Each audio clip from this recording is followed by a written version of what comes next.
समाधान केंद्रीय गृह मंत्रालय ही करता है। जो मैप बनी हुई है उस मैप के तहत ही सीमा निर्धारित की जाती है।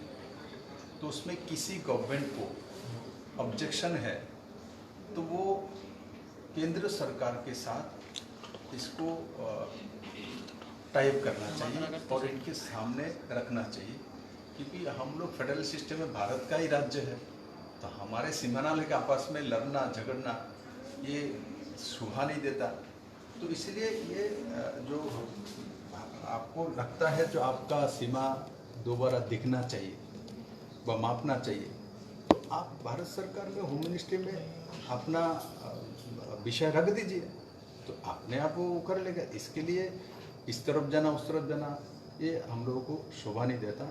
मैं तो त्रिपुरा राज्य के मुख्यमंत्री के नाते मैं सभी लोगों से यही अपील करूंगा, जो हमारे फेडरल सिस्टम को हम बनाए रखें, शक्तिशाली करें, और जो मैप में जो लास्ट जो मैप है बनी हुई सीमा रेखा उसी का उल्लंघन कोई ना करे, उसको मानते हुए हम लोग अपना अपना राज्य सरकार को चलाएं।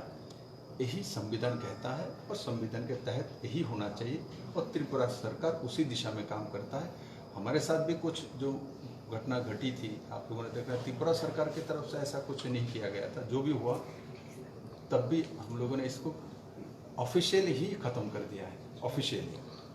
तो ऑफिशियली ही इसको ख़त्म होना चाहिए, ना कि फिजिकली इसमें इंटरफेयर करना चाहिए। देश तो हमारा है, हम भी कहीं जा सकते हैं, बाकी राज्यों के लोग भी कहीं भी आ सकता है। एक समय जम्मू कश्मीर में नहीं जा सकता 370 और आर्टिकल 35 के लिए, वो भी माननीय प्रधानमंत्री जी ने, होम मिनिस्टर ने, अमित भाई शाह जी ने समाप्त कर दिया। तो पूरा देश एक है, तो उसी सोच में सबको चलना चाहिए। ये फुलडुंग से में अभी रिसेंटली जो अभी कुछ एक्टिविटीज़ उन लोगों की तरफ से हो रहे थे, और उन लोगों का एक लेटर आया था कि वहाँ पर TSR डिप्लॉय किया हुआ है उनके हिस्से में। तो इस मामले में क्या त्रिपुरा सरकार केंद्रीय गृह मंत्रालय में ऐसा कोई आग्रह करेंगे कि इस देखिए, हर लेटर का जवाब देना ज़रूरी नहीं है। जो वास्तव में है उसी का जवाब देंगे।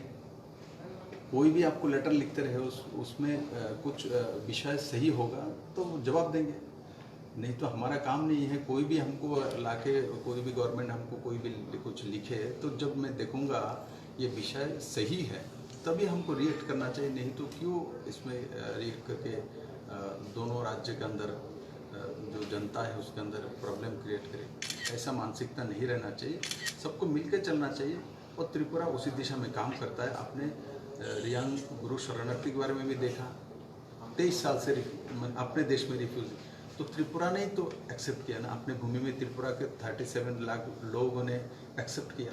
हमारा राज्य के अनुपात में सेकंड लार्जेस्ट पॉपुलेशन है त्रिपुरा, आसाम के बाद। उसके बाद भी हम लोगों ने स्वागत कर लिया, त्रिपुरा के लोग इनको रखने के लिए तैयार हो गए। इससे बड़ा उदाहरण और क्या हो सकता है। मैं त्रिपुरा के सभी लोगों को आपके माध्यम से बहुत बहुत धन्यवाद देता हूँ। आपका दिल इतना बड़ा है, इतना बड़े हृदय है, इससे दूसरों को सीखना चाहिए जो जनता कैसा होता है। और राज्य के जो प्रधान व्यक्ति है आपको भी सोचना चाहिए, जो सबको लेके चलना है, ना कि किसी को छोड़ के चलना। सर, कल एक मीटिंग था आपके यहाँ पे IPFT अलायंस पार्टी के साथ, कुछ होना चाहिए इससे?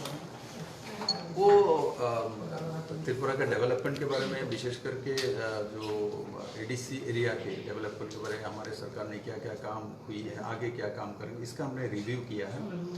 और आगामी दिन में जो इलेक्शन भी ADC का आएगी तो उसमें कैसे करना है, कौन पार्टनर को कितना सीट मिलेगी, इस विषय में एक मोटे मोटे तौर पर आलोचना हुई है, हेल्दी आलोचना हुई है। और BJP IPFT के जोट त्रिपुरा के लिए डेवलपमेंट के लिए सोच रहा है, कर रहा है। और विशेष करके ADC एरिया को डेवलप करने के बहुत सालों से, लंबे समय में ADC के लिए इंडिविजुअली व्यक्ति को बेनिफिट देने का कोई योजना नहीं था। ये पहले ही सरकार आने का 57 करोड़ रुपीस, तो ये इंडिविजुअली बेनिफिशियरीज को पहुंचाने की व्यवस्था केंद्र सरकार से लाके किया गया है।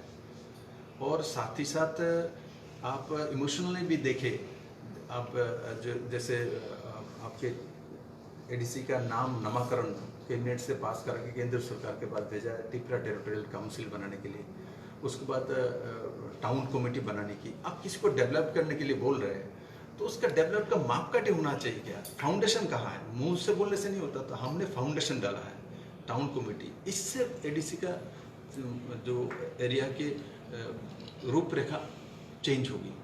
और साथ ही साथ बरमुरा के नाम हुताई कोतल रखना।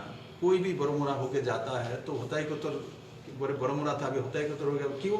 बोले ककबर्ग में है, तो हर लोग जान जाएगा। इस तरीके से उनका रिशा जो सभी लोग पहनता है, पूरे देश भर में पहनता है, माननीय प्रधानमंत्री जी पहनता है। तो उस दिशा में जो इस सरकार आने के बाद, चाहे तो महाराजा बिरजू कृष्ण के नाम से एयरपोर्ट हो और बरमुरा के नामाकरण हो, और चाहे माननीय प्रधानमंत्री जो एस्पिरेशनल ब्लॉक डिस्ट्रिक्ट है, जहाँ धलाई में मेडिकल कॉलेज, किसी ने कभी सोचा था धलाई में और अम्बासा में मेडिकल कॉलेज हो?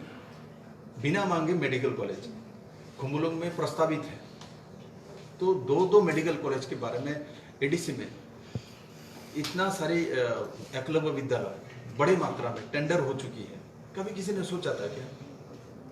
सीबीएसई सिलेबस गवर्नमेंट स्कूल में, इनमें एडीसी में भी कुछ पढ़ा हुआ है। तो इस तरीके से सबको लेके सरकार काम कर रही है। तो बीजेपी आईपीएफटी के जो ये मिली जुली सरकार है, ये और भी अच्छा से कैसे काम कर सकता है एडीसी के लिए और बाकी सब पोर्शन के, इसी के बारे में कल दोनों मंत्री एवं सभी विधायक के साथ मेरा बातचीत हुई। Thank you.